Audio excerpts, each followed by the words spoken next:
ശരത്തിനെ ആശുപത്രിയിൽ പോയി കാണാത്ത ദേഷ്യത്തിലാണ് രേവതി. എന്തുകൊണ്ടാണ് അങ്ങോട്ട് വരാതിരുന്നതെന്ന് രേവതി പലതവണ ചോദിച്ചെങ്കിലും സച്ചി അതിന് കൃത്യമായ മറുപടി പറയാൻ തയ്യാറായില്ല. ഒടുവിൽ അച്ഛൻ പറഞ്ഞ പ്രകാരം പിറ്റേന്ന് രാവിലെ തന്നെ ശരത്തിനെ ആശുപത്രിയിൽ പോയി കാണാൻ സച്ചി നിർബന്ധിച്ചു. അച്ഛൻ പറഞ്ഞ പ്രകാരം ശരത്തിനെ കാണാൻ ആശുപത്രിയിൽ എത്തിയിരിക്കുകയാണ് സച്ചി. സച്ചിയെ കണ്ടയുടൻ നിങ്ങളിപ്പോൾ എന്തിനാണ് ഇങ്ങോട്ട് വന്നതെന്ന് ശരത്ത് സച്ചിയോട് ചോദിച്ചു. അതോടൊപ്പം നിങ്ങളുടെ കൂട്ടുകാരൻ എന്റെ കൂട്ടുകാരനെ തല്ലിയപ്പോഴാണ് ഞാൻ പ്രതികരിച്ചതെന്നും അതിന് നിങ്ങൾ എന്റെ കൈ തല്ലി ഒടിച്ചില്ലേ എന്നും ശരത്ത് സച്ചിയോട് ചോദിച്ചു.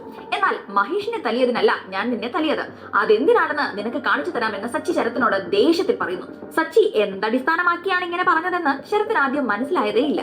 എന്നാൽ ഉടനെ സച്ചി തന്റെ അമ്മയുടെ ബാഗ് ശരത്ത് തട്ടിപ്പറിക്കുന്ന CCTV ദൃശ്യം കാണിച്ചു കൊടുത്തു. അപ്പോഴാണ് ശരത്തിന് കാര്യങ്ങൾ കൃത്യമായി മനസ്സിലായത്. മോഷണമാണോ നിന്റെ തൊഴിലെന്നും ഇതറിഞ്ഞാൽ നിന്റെ അമ്മയും പെങ്ങന്മാരും എത്രത്തോളം വിഷമിക്കുമെന്ന് നിനക്കറിയാമോ എന്നും സച്ചി ശരത്തിനോട് ചോദിക്കുന്നു.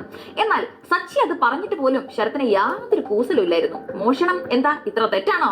ഞാൻ പണം ഉണ്ടാക്കാനായി എന്തും ചെയ്യുമെന്നായിരുന്നു ശരത്തിന്റെ പ്രതികരണം. രേവതി ചേച്ചിക്ക് വേണ്ടി ആവശ്യത്തിനുള്ള സ്വർണ്ണാഭരണങ്ങൾ കൂടി വാങ്ങി നൽകാൻ ശേഷിയില്ലാത്ത വെറും ഒരു കാർ ഡ്രൈവർ തന്നെ ഉപദേശിക്കാൻ വരേണ്ടെന്നും അവൻ പറഞ്ഞു. ഇനി ആവർത്തിക്കില്ലെന്നും തെറ്റ് പറ്റിപ്പോയെന്നുമുള്ള ശരത്തിന്റെ മറുപടിയാണ് സച്ചി പ്രതീക്ഷിച്ചു വന്നത്.